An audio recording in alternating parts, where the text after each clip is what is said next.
Hi students, in this video let's discuss about important years given in the chapter Age of Industrialization. Kindly watch this video without skipping. Let's begin the video. In India, the first cotton mill was set up during 1854. During 1730 in England, the earliest factory was set up. 1854, the first cotton mill was set up. 2.5 million pounds of raw materials was imported by Britain during 1760. Expansion of cotton in England during 1840.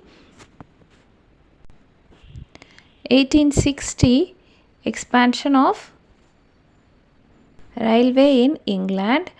Then 1764, spinning jenny was invented. Then 1750, breaking down of Indian merchant network. 1855 in Bengal, first jute mill was established. Flying shuttle invented during 1733. First jute mill is very important, so kindly make note of it. 1733 flying shuttle. 1779 invention of mules.